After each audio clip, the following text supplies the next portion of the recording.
Okay, great. Thank you, everybody, and thank you for joining us today for this session. My name is Dr. Megan Tessine. I am the Director of the Personalized Learning Consortium at the Association of Public and Land Grant Universities. And today you're attending Lighting the Way. Leaders speak on starting, supporting, and sustaining best practices in digital transformation. So I'm not sure if folks had a chance to check out the keynote, so we'll be doing some context setting on what this project was, what the general goals of it were, how both APLU and Achieving the Dream were supporting these institutions as they participated in this grant initiative. And then we'll be introducing our panelists and then just going ahead and doing a Q&A with our panelists that will be moderated. I'll be posing those questions and we'll be hearing from each of the institutions throughout the session, which is 50 minutes. All right, so let's go ahead and give you a little bit of background on who we are.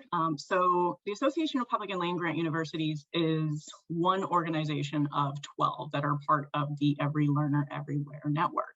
And the ELE network is really focused on how do we help support institutions, faculty, and also just the faculty support staff and administrators on campuses to best leverage digital learning technologies, including things like adaptive courseware, into the classroom with the goal of improving student outcomes, improving student learning, and also supporting faculty to really be able to take on and do this work, how to really understand how to use these technologies to help them with their own capacity and grading, really understanding what students are coming to the class in terms of how ready they are for what the content is going to be in any given class.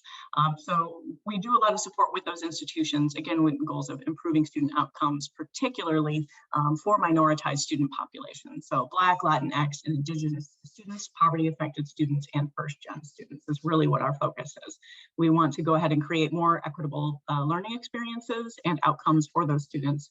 And we also do our work to help support faculty to ensure, again, that they're being resourced because equity matters as those of us who have been educators in the classroom, resource allocation and time and whatnot. How do we best support faculty to do that? So we've been doing a grant initiative since 2018 with 13 different colleges and universities. The grant initially targeted folks in Texas, Ohio, and Florida. The names of the institutions that participated in this grant initiative are listed here. And the focus of that was, let's identify target courses that you'd like to focus on improving by using adaptive learning courseware, doing a course redesign, and then carrying that through for, initially it was a year, but then COVID happened. So we got to extend our time together, much appreciated on that. You know, working with these institutions to really, again, adopt technologies, redesign courses in service of student improvements, and also, again, the faculty as well. So we've been working together for quite some time. We'll be joined today by several faculty members, academic leaders who helped kind of spearhead these initiatives on their campuses and how they helped, you know, network, collaborate, and support the faculty in taking on this work. Just a little bit of background on both APLU and ATD in terms of what our role was in this grant. So we worked, again, like we have the focus on minoritized student populations. Really, what are the effective practices of adopting an educational technology? We mentioned in our opening remarks, technology is not a silver bullet. You can implement it very poorly and not have good outcomes, even if you have a really high quality tool. So really it's the emphasis on what are some of the quality implementation strategies that institutions can use, create good models to have good outcomes. We also focused on maximizing internal resources and supports with an integrated team-based approach. We don't expect faculty to do this work alone, nor folks in the teaching and learning centers. We really see this as distributed across the campus, that we need to build teams that are cross-functional, that are aligned and communicating, have transparency, and are collaborating together in service of the goals of their initiatives. We also wanted to provide these institutions with external resources. So by participating in the grants, they got to work with APLU, ATD, and some of our other network partners, such as Digital Promise, which are our data experts, helping our institutions understand how do you better leverage course and student level data, you know, in service of, you know, improving these learning outcomes for students and for faculty. And then the primary focus was on this really deep engagement model. Again, we worked with these institutions over the course of a couple of years. An emphasis on continuous improvement, this notion that you're not necessarily going to get it right the first time, but it doesn't mean we shouldn't try to do better. Identifying what's working well and what's not, and making refinements over time in service of that. And then once you do identify what is working, how do you share those practices on your campuses with other institutions, and how do you scale that? And scale might look different for different institutions. We saw that based off of the different institutions we were working with. So however you define scale. So the goals of the initiative from at a high level, so each university and college that participated often set kind of their own unique goals, but just at a high level, again, the emphasis was on course redesign processes that effectively integrate and align adaptive learning technologies. We really wanted there to be a focus on prioritizing student-centered pedagogies and practices, introducing concepts like what is inclusive teaching or culturally relevant pedagogy and why does it matter? And then of course, improving student learning and outcomes. They can actually progress and complete these courses and complete their degrees and move forward. Another emphasis was on creating awareness on how data can be leveraged, again, with a continuous improvement process. How do you do that at the course level, as well as a program level, at an institutional level? Each institution had varying levels of experience with this as well. So some folks at your institution, you may have a really robust data team on hand. Some institutions do not. So we were meeting institutions kind of where they were and helping provide the supports to build capacity, as well as connect with the folks who would be able to help them do that analysis. And again, emphasizing the importance of that cross-functional team and creating a community of practitioners, networking and sharing practices with a cohort of like-minded peers and institutions. So not only were folks working within their own academic communities on their campus, we brought folks together from all of these different universities to learn from each other, to share those lessons learned and strategies that would work best for them. And also for you if you modify it right. And then of course, I think that's good. Got ahead of myself. So I'm going to go ahead and we're going to be hearing today from multiple representatives from 3 different institutions. We've got Cuyahoga Community College, Miami-Dade College, and the University of Central Florida represented.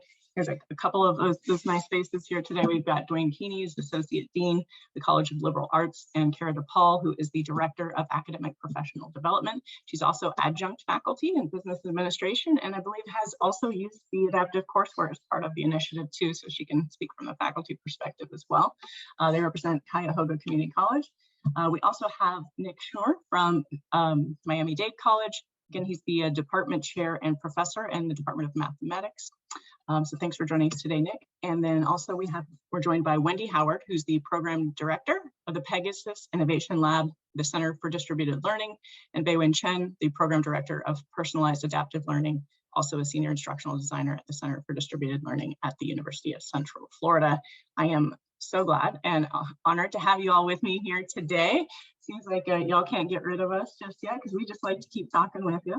Go ahead and stop sharing my screen for right now. And then we're going to go ahead and dive into those questions that we had discussed for the panel today. So the first question, and we will start with Cuyahoga Community College. Let me go ahead and get it started here. So part of this is we're going to be talking today about getting started, and then supporting the work, and then also sustaining the work. And so we've got questions that kind of address each of those issues. So to academic leaders who are just getting started in the adoption and implementation of adaptive learning technologies to improve student learning and teaching on their campuses, what key piece of advice would you offer? So follow the bullet points. I'm going to toss this in the chat for y'all. What strategies have you found to be effective, and what lessons have you learned through your own experiences, and what insights do you have for successfully getting this work started? And again, we will kick this over to both Dwayne and Kara first, and then we'll go to our other panelists. Thank you, Megan. So we have definitely learned a lot along the way from when we started back in 2019 to now. And to those of you who are on the call that are the academic leaders that may be responsible for maybe overseeing a grant to support your faculty or bringing this to your college, there are a couple pieces of advice that we can share. First and foremost, I would say to really ask yourself and your colleagues and your faculty, like, how does this align to your college's strategic plan or your college's main mission and focus right now, right? So how does how does using adaptive courseware fit within that plan and engage those stakeholders that might be part of designing your strategic plan. The most important piece of advice that I could say is to engage your faculty. We started off thinking that we knew a couple of faculty that were using adaptive courseware, and we thought we would just reach out to them and see if they wanted to participate. And then we had the thought of, well, we have 400 full-time faculty. We don't know what everyone is using in their class. So let's just open this up and anybody that wants to participate can. And so we ended up with 15 full-time faculty from 6 or 7 different disciplines participating in the grant. And it was amazing because it gave us a huge cross-discipline perspective, right? So we had biology faculty and art faculty, psych, chemistry, physics. And so it gave us a lot of different unique perspectives. I would say if you are the academic leaders that are in charge of supporting the grant, I would really strongly recommend that you designate certain people within your organizations to take care of that administrative work, to take that load off of the faculty. Let the faculty just concentrate on learning more about adaptive courseware, learning how to integrate it within their courses, maybe redesign their courses, and their experience with it. Dwayne and myself took care of a lot of the logistics, the planning, coordinating all of that so that the faculty weren't burdened by that and they could really just focus on implementation. To do that, we set up a lot of support systems, which Dwayne will talk a little bit more about a little bit later, but we intentionally connected our 15 full-time faculty with an instructional designer. So we were fortunate at our college, we had several instructional designers and we paired them directly so that they knew they had a support person all along the way. And then we also connected them with our bookstore. So when they started implementing the courseware, right, like we were able to get those orders in on time so that when, book orders were due, everything eventually flowed seamlessly. That was one of our lessons we learned along the way. And then connecting them with our data team. So we have at our college a evidence and inquiry team that was able to set up a data gathering system for us. But it was really important that they not only gathered the data, but then helped us interpret it, right? They helped faculty to understand what that data was actually meant to them. And of course, that was also in collaboration with Digital Promise and APLU and ATD that would meet with us regularly and explain that and go over that with us. So I think the biggest takeaways I would say is that let this be a faculty-led initiative, right? Like if your faculty are already using it, great. Get those faculty together in a room and let them talk about their experience and then see where you can build on from that, because it's ultimately going to be up to the faculty to adopt that and to scale it, right? Like they're going to show their colleagues and their counterparts and to go from there. So we really wanted to make sure that this was not a administrative led initiative. Like we wanted the faculty to say, if you want to use this and you would like to adopt this technology, we're here to support you, right? But it's up to you. So having that faculty buy-in in the beginning, and then making sure that there are the right support systems in place for them along the way. Thanks, Megan. Thank you, and great advice. We've seen that across all the institutions, how critical it is to prioritize involving faculty from the very start and really making them a part of the process too, in the design and implementation of the project itself and not just what's happening in the classroom. Appreciate that. Nick, I'm going to tag you next in this question. You can go ahead and get started. Thank you, Megan. So the lessons we've learned is that in order to have a successful implementation, your plan has to be simple. In other words, if you're planning on basically making this for all your adjuncts at your institution, you want to make sure that you're able to train those adjuncts with simplicity. So make sure that when you design it, you can just hand it over as a course package. So what we did over here at Miami-Dade College is we looked at the course from beginning to end. So in other words, we got faculty together, they decided what was going to go in the course. Once we understood what was going to go in the course, we actually designed a course syllabus, we designed lecture notes, and then we added the adaptive learning piece on top of it. When we did it this way, we made it simple for adjuncts to follow, and not only the adjuncts, but for the students as well. In addition, Another lesson that we've learned is that you need one point person. I think Kara was trying to tell us that. You need one point person that can guide everybody along, right? So it's very daunting when you're doing this for the first time, because typically you're building the ship as it's going, all right? And that one point person will keep everybody going as the ship is being built. Now, once you get one iteration, the next semester will be easier because there'll be a second iteration. You have another group of faculty that gets to review the material, you get some feedback. And then finally, hopefully by the third iteration, you have something that you're proud of and that you can really ship it off to all your faculty members as something that they could use. Faculty buy-in obviously is key. We can't emphasize that enough. You need to make sure that the faculty are involved and that what they are seeing and what you're developing is something they like. Because if they don't like it, somehow they'll encourage the adjuncts not to use it, right? That's just the truth. So those are the lessons we've learned from the past implementations and this implementation. Oh, thank you. And I'm hearing some themes already in terms of across the institutions and lessons of faculty. Yeah, we've definitely seen that. And one of the reasons why we wanted to have a session hearing from the leaders at each of these institutions, and I commend all of you for the immense amount of work that you've taken on in this project, how important it is to have someone to kind of spearheading this project, but also, you know, making sure they are collaborating with the right people. And often that there are leads within those departments, amongst those faculty groups, amongst those different departments that you're working with within your campus, and that there's that, you know, continuity and communication and transparency. So I appreciate you speaking to those things. Baywin, I believe you're speaking on behalf of UCF right now. Yes, so at the University of Central Florida, we started our personalized adaptive learning actually in 2014. So we adopted a content agnostic adaptive system, and we teamed up instructional designers and faculty members directly to build their own adaptive courses. So the motivation for us to explore the adaptive learning is because we believe a combination of well-designed courses and a capable adaptive system could lead to an increased rates of student successes, especially in courses and that had an unacceptably high levels of D, F grades, and also course withdrawals. And some of those courses, they are gateway courses, and especially in the courses that lead students to STEM or other majors, such as the course college algebra. And most of those courses, they are large enrollment classes. So since fall 2014, and now it has been almost 8 years, and we have altogether built over 60 adaptive learning courses using the Realize It adaptive system, and which have impacted 53,000 students.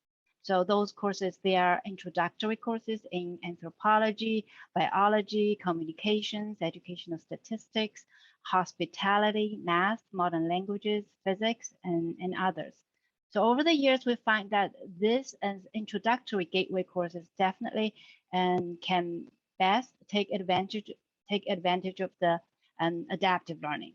And many of our instructors, they use OER content, and then they add their own materials and questions in the system.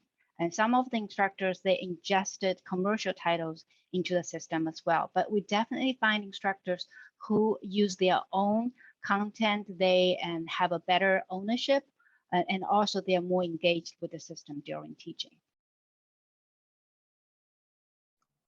Thank you so much. And I'm going to throw in, I know you shared with me a link really highlighting the program that helps support this work at UCF. And the fact that y'all have worked with so many different courses and reached so many different students, that you have this personalized, you know, adaptive learning program that folks have to kind of go through a course redesign process, right? And also integrating the adaptive learning courseware. And you've been learning from the faculty on your campus how you're using this as a way to share and scale within those programs, and then also at the institution. So folks can go check that out. Thanks so much for your comments, Wei-Wen. We'll go ahead and move on to the next question as well. So you've all been kind of talking about, you know, kind of what are the kind of key elements as well, but mentioning, you know, how do we create a system of support to do this work on our campuses, right? So question I've just thrown in the chat for both you and our audience members. So creating the conditions where faculty and students are fully supported to participate in institutional transformation initiatives. We know it's complex, multifaceted, and it touches a variety of different offices and resources on your campus. So, and you've already been talking about who some of these key folks are, but let's hear a little bit more about who else you might be working with on your campuses too. So who do you think should be at the table, right, when making these decisions about how to best leverage these technologies in support of course redesign efforts, and what resources should be leveraged or developed if they don't already exist on your campus to support that design, adoption, and implementation process. And then we're going to start with Miami-Dade. Nick, could you kick us off? Yeah, I can kick you off. All right, so who should really be at the table? We already know faculty should be at the table, but one of the key players I think that sometimes we miss is that actually you need your tutoring lab involved at the table. Your tutoring lab actually sees all the students. They're going to see the problems. And if you get them involved at the table, they can tell you things that the faculty members don't see. And that's actually the student perspective, right? So one of the things that when we developed our adaptive learning platform is we didn't want students to get stuck, because we know that one of the problems with adaptive learning tools is they go through a loophole. So we got that feedback actually from the lab. So in order to stop that, what we did is we worked with the publishers to see how we can actually form a hybrid. So we did want to have some of the traditional homework, which so they call it the static platform, I guess some of the places call it that, and the adaptive platform. And what we did is we put up a whole bunch of little adaptive platforms in the static, and with the static, to make sure that the students can move along through the course, but they're also doing the adaptive at the same time. So imagine like a just-in-time remediation with this idea of adaptive learning. So all of these ideas, they come from faculty, but also from the tutoring lab. Now, the other people that you do need to have at the table to have a successful implementation is that you need support from your upper administration. In our case at Miami-Dade College, that will be at the dean level, and we have the deans of the discipline. So the dean of the mathematics, if I really want to make this college-wide, I need to make sure that person is involved, because they'll make sure that all the campuses implement the system, and then we can actually gather more information.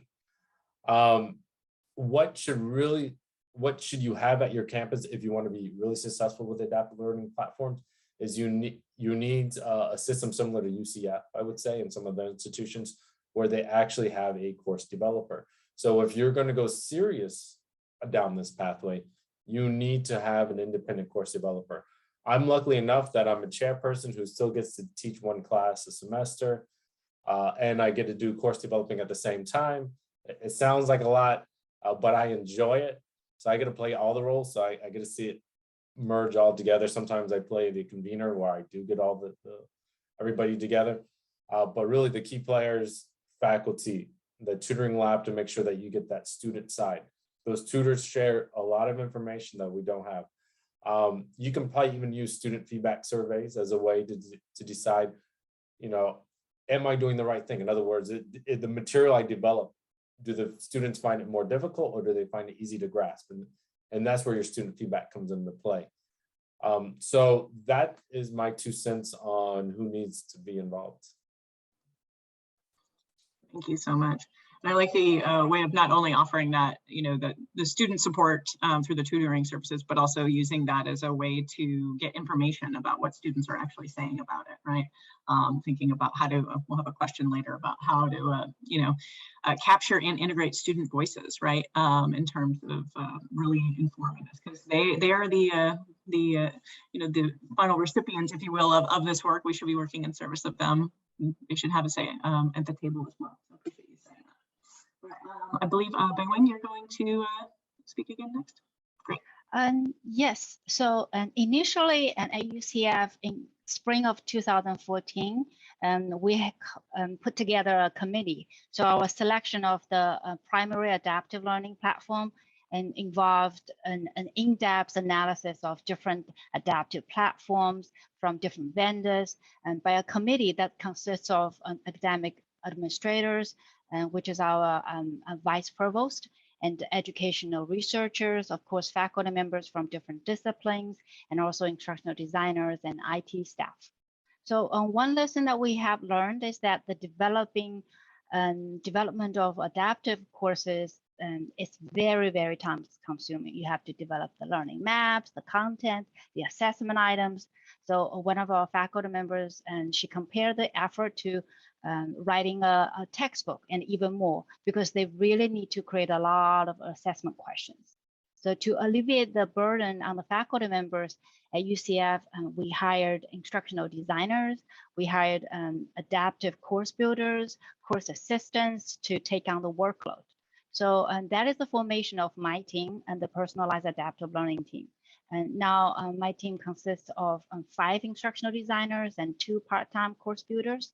So with the course redesign initiative, and Megan just mentioned about that, and our faculty members and also received funding to hire course assistants for themselves to help with their course building process. So later my colleague, Dr. Wendy Howard, she's going to share more information about this, how this initiative, the course redesign initiative, has helped the growth of our adaptive learning. Thanks so much, Raywin. And then Kara or Dwayne, who's taking this one on behalf of? I'm gonna field this one. Great. Thanks, Megan. You know, I think everybody has said, and I will repeat, faculty. That's who needs to be at the table. Kara, in her role here as director of faculty professional development, was really instrumental. When we started down this road, we were told, we put out a call to a few folks to see who might be interested in working on a project around adaptive learning and work with this small group of folks. And Kara was the one that said, we need to dig a little deeper here and make sure that we're giving everybody who might be interested a chance to play. And so we put the call out far and wide. And at the first kind of info session, we had such a mix of folks that showed up. We had folks showed up not knowing what they were getting, what they were going to be exposed to the degree that we started with the very first thing out of the box was defining adaptive courseware and clarifying for folks that we're not talking about accessibility issues around this work, that we're talking about courseware that adapts to the student's progress and learning path through the course and those sorts of things. And from that minute on, faculty kind of coalesced into these kind of pods of interest. And we added to that the administrative support that Kara has talked about. And she and I tried to do everything we could, as Kara mentioned, to separate anything that was paperwork and logistics and coordination. We tried to do all of that ourselves when we could. And then we paired them with instructional designers and technologists that were spread across the college. We have 4 campuses and we have centers for learning excellence, our centers for teaching and learning at each campus, with combinations of designers and technologists. And we grouped faculty by discipline, and from there assigned them a technologist and a designer from cross campuses, so that we were really kind of sowing the seeds for work that might be happening in psychology at East and West involved an instructional technologist from our metro campus, even though there wasn't a psych faculty member from that campus involved in the team, for example. And as happens, you know, the faculty are fairly stationary, but the technical and administrative folks, those positions are more apt to see changes in staffing and movement. And so we've had a lot of folks moving in and out, and in some cases transferring from one job to another, to a similar job at another campus, and being able to kind of maintain that know-how for the faculty that are involved.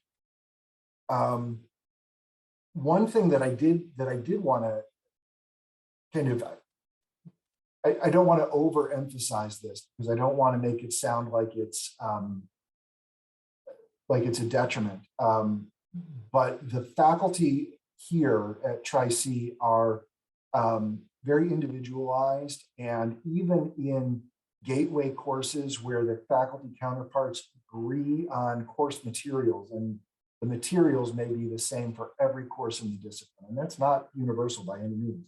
But even in those disciplines, the approaches are rarely similar enough to be able to adopt the same course design. So when we had faculty we had a faculty member who's been very active in this process in some of our business and economics courses, and her colleagues are very willing to adopt course designs that she helps build and implement. And so that has kind of proliferated across multiple campuses throughout several of those gateway courses in business and economics. But in many of our other disciplines, in math, in the sciences, the faculty approaches are very individualized. And so there was not a system of those technical experts, the designers and the technologists, actively building course structures and contents to deliver to students. The faculty members were going to the centers to learn how to integrate and how to build that capacity themselves, because they were not doing something that was going to be scaled across the discipline or across multiple campuses. It was something that was very individualized and unique to them. So, so we had a couple of different approaches going on throughout our disciplines, and we're starting to see some of that is translated into more sustainable scalability than others, obviously. Thanks, Dwayne. And I'm going to do some shameless plugging for you all, because we have folks from your institutions presenting in other sessions. I think we have folks from Tri-C are going to be presenting in the next block, and really talking about some of this collaboration and creating a community of practice, right, amongst these faculty. I believe there's going to be a faculty member as well as an instructional designer kind of talking about that, and how important it is to kind of, support the professional development of folks. And then we also have two faculty from UCF. Don't mind me here, I'm just copying and pasting directly from the agenda here in real time. All right, so this is in block 3, and we'll be hearing from a couple of faculty talking about, inclusive teaching practices that they embedded in their courses as well. And I just want to note a couple of things that you'd mentioned, Dwayne, is the importance of what we found to be really meaningful is faculty collaboration. It's not just a Tri-C thing in terms of, faculty tend to want to teach their class the way they want to teach their class.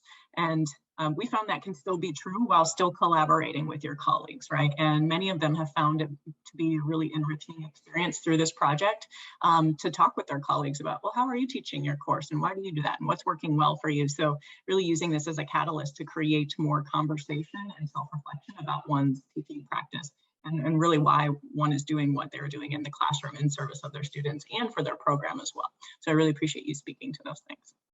All right, give me just 1 second. I need more screens apparently to manage this from home these days. So we got our final question, and this is going to be on sustaining these practices, right? So once faculty and academic leadership are able to actually identify what models and practices are working best on their campuses and their classrooms, sustaining and scaling those transformative efforts can be really challenging. So I'm going to have folks kind of talk about what challenges are you or have you been facing in sustaining those practices on your campus, and what also have you found to be effective in sustaining those practices or getting them to scale to other programs. And I know folks got stuff to say about this because we've talked about it in the past. We're going to go ahead and start off with Wendy Howard from UCF. Sure, thanks, Megan. We're a large institution, so we're always thinking in terms of scale. And in fact, when we started this ELE grant, that was one of our goals, was to try to figure out how to sustain and scale up the early projects that ByWin had already described. And so when talking about scale, I find myself often speaking in terms of Rogers' diffusion of innovation theory. So at the very tip of the bell curve, those innovators are already motivated and will likely seek you out before you find them. And so those are some of those folks that ByWin talked about in our math department, psychology, nursing. They were very much involved and took very little convincing in the beginning. So to scale up, we then focused on recruiting early adopters, which is kind of the next chunk of the bell curve. And so what we did was we folded this grant work into an existing digital learning course redesign initiative to provide a more— I'm not sure I understand. My watch is like not understanding. Thanks, Siri. So we rolled this into a structured process so that we could support our faculty and provide meaningful incentives. And so I do have one URL that I think Megan's going to put into the chat to describe our course redesign initiative in a little bit more detail if you're curious. But basically, it was a faculty proposal, call for proposals. So faculty initiated group of projects, and a subset of them were focused on personalized adaptive learning projects. So it was part of a much larger initiative. But it allowed us to set up a structure so that we could provide incentives. Initially, we thought that faculty would most appreciate having time to work on these types of projects. And what we found was, in many cases, doing a course buyout, while that was the preferred incentive, it didn't always work out logistically for everybody. So we found some alternatives that we were also able to offer in terms of either using those, the same amount we would spend on an adjunct to give that course release. Instead, we would give those funds for either a graduate assistant or travel or research funds, things like that. But we wanted it to be meaningful incentives to make sure that they were fully committed to the process. And as Bywin mentioned, we also found very quickly, especially with the adaptive learning projects, it was important to roll in this idea of a course assistant that was not a teaching assistant, not a research assistant. This was somebody that was a student, a grad student, undergrad student who was familiar with the subject area, but that was focused on helping the faculty member develop content, test content, help develop questions, things like that. So they were really focused on the development process and supporting those efforts rather than what was happening in the classroom. You'll see, I've got one more link that I'm going to ask Megan to put into the chat. You'll see that there was a current issues and emerging e-learning article that we co-authored with several Lighthouse institutions. And I'll point out that was what was really at the heart of that article, with several case studies. Each case study from each university was a little bit different, but at the heart of each one was a course redesign process. And that was critical to the success of developing and implementing adaptive learning. So I hope you find that interesting. And so part of the redesign process that we provided was, after the call for proposals, we have all the support resources that Bywin described, her team of specialized instructional designers, technologists. And then also we did monthly professional community practice meetings where we brought in additional experts from around campus to help with different aspects of the actual course redesign process, to complement what they were doing to build the adaptive learning piece.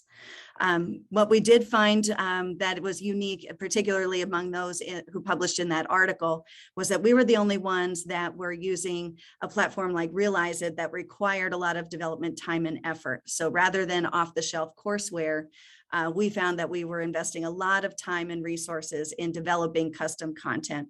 So for the real ROI, we had to look at program level adoption. And that's what we found was, our early innovators were sporadic around campus and in different disciplines. So we really tried to focus on finding multiple faculty in the same department, or who taught courses in sequence or related in interdisciplinary manners, to try to do program level adoption to really maximize the ROI there. And our greatest success story has been our Spanish faculty. And I'm so glad that, Megan, you already promoted in block 3. Casey Tart will be talking in the inclusive teaching option in block number 3. She and her colleague Ann Pruka were 2 instructors that were funded through this grant program, but then continued to develop their adaptive courseware work through this course redesign initiative. They went from 2 faculty implementing adaptive learning in 2 courses in sequence in Spanish to, over a series of semesters, they expanded to a 3-course sequence with a total of 8 Spanish instructors, including the 2 of them. And what we found was really important was having them to serve as faculty champions and to also serve as mentors to the next round of faculty who were then taking on and either modifying or using what they had built. But we also found it was important to have support from an administration. So their chair was a real cheerleader. Their associate dean became one of their greatest cheerleaders. And that really helped in inspiring their colleagues, the other 6, to get on board. So that was a big part of it. And so I know I'm running out of time here, but I will say one of the most important things that we found is the value in connecting with other institutions who are doing similar work. APLU and our friends at ELE are really, really great at connecting us with other institutions, and not just connecting us who are supporting this effort, but one of the greatest things that we found to be valuable is being able to connect faculty with their peers at other institutions, because they can really share specific instructional strategies and use cases that are unique to their discipline and their work. So I'll stop there. Yeah, no, I mean, I think that, you know, we've heard that from you all as well as others, just to really the importance of those faculty exemplars who it's going well for, to not only document the evidence for it and share those experiences in service of, you know, really getting some of their other colleagues interested and excited about the work, to go, hey, this is something that actually works, and let's try and, you know, sometimes moving beyond the one-off pilot phase of one faculty member can be kind of challenging, and so this provided an opportunity to really kind of share that experience within your campus. And we're sharing it here. We're hoping other people adopt the model elsewhere outside of UCF. So I just appreciate you speaking to that as well. Tracy, Kara, and Dwayne, could you go ahead and speak to this topic as well? Sure. So, you know, when you think about challenges, you also think about how those challenges you may know ahead of time getting into something, and some just kind of come as you go. And regardless, they're all going to be some kind of like learning opportunity or learning lesson. And I think when we first started out, we didn't know all the challenges that we were going to face, or how this was all going to play out. And we were very fortunate, just like Wendy, we had some of those early innovators, those are faculty champions, which you'll hear from Dr. Michelle Hampton, who Megan put in the chat, is presenting in the next session as well. So we had those innovators they were already out there. They were already, in some cases, already doing it or ready to go live. And so we really try to provide the foundation and support for them to do this. But once we got to the point that we were scaling it. So Dr. Hampton was doing intro to business.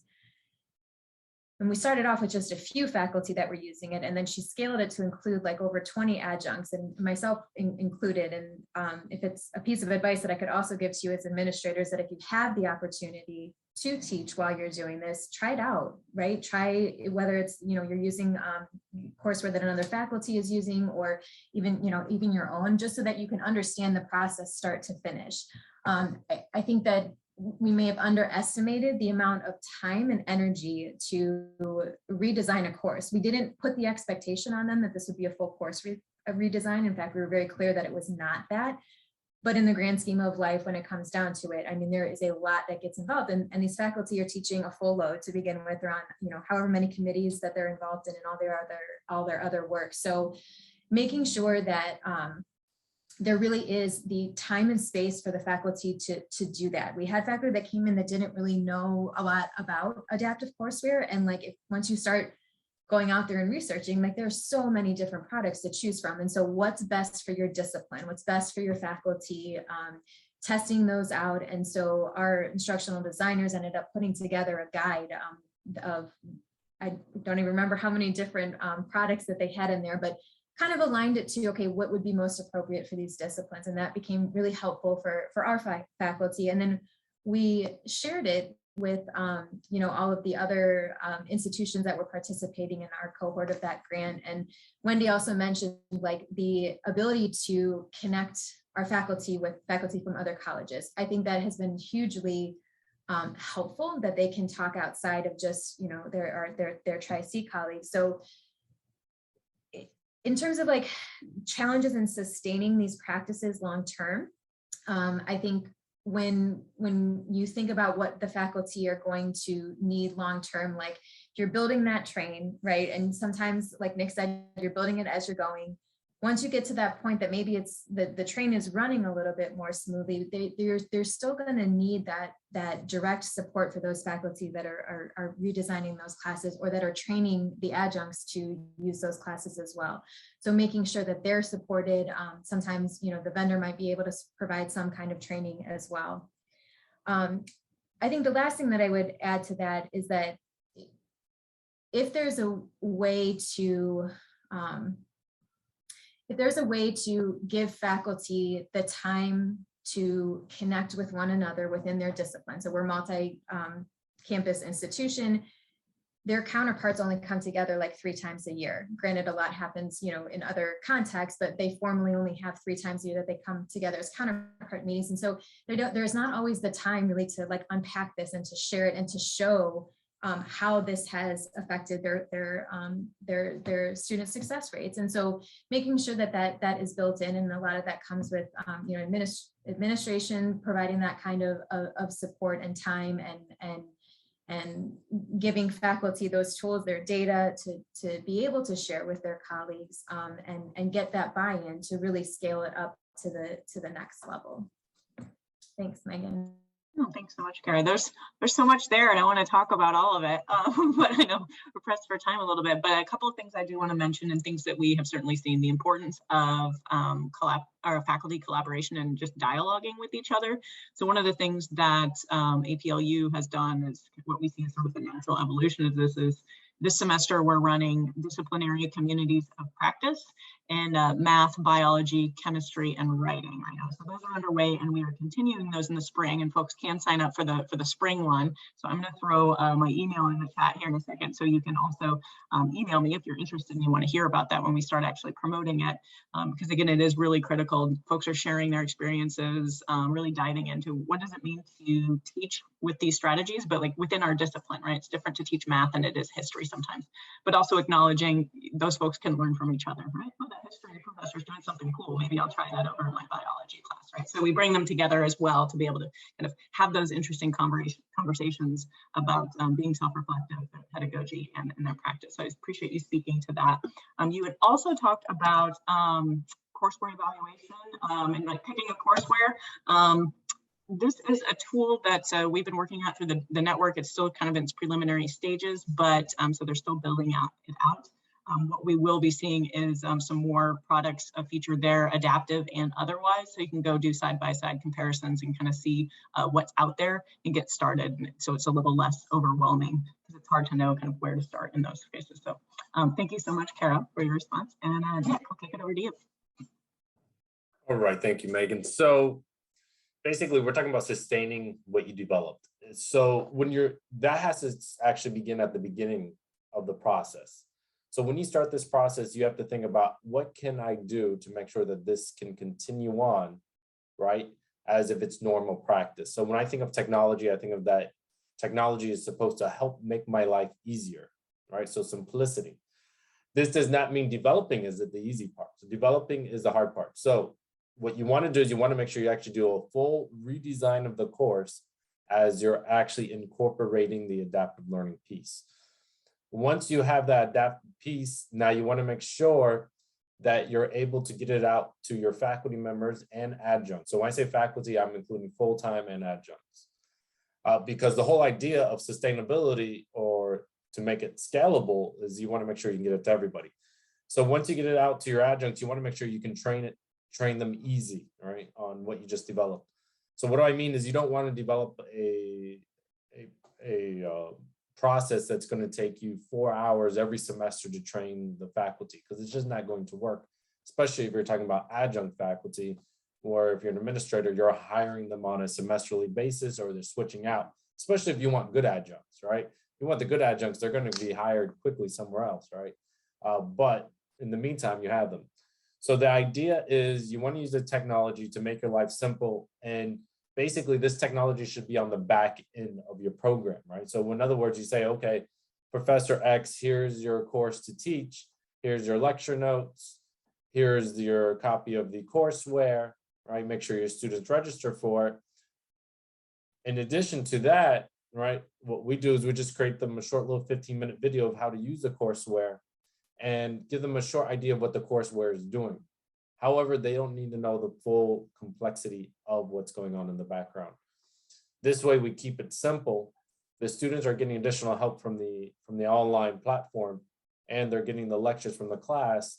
And by redesigning the entire course, all the material is consistent. Because one of the things we've learned from our student groups or student feedback is that the students like consistency. And that's exactly the answer that we got back when they actually asked them about some of those questions. So in reality, my advice to make this sustainable is keep it simple, right? That doesn't mean the design process is simple. It means that the end product for the user is simple. Like the same thing when you go buy an iPhone, it's easy to use. That's because all the work put into it made it easy to use. So that's my advice. Thanks so much, Nick.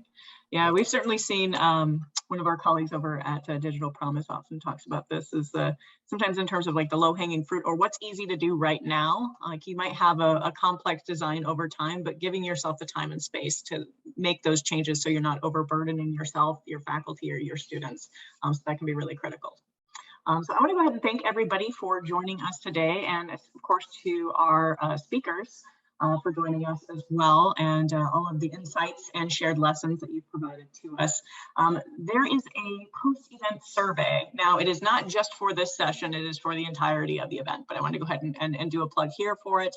I encourage you for whatever portions of the event today you'll be attending, if you could go ahead and fill out that survey. I believe it's just a couple of minutes long. And thanks again to our speakers, and thanks to our audience for joining us today.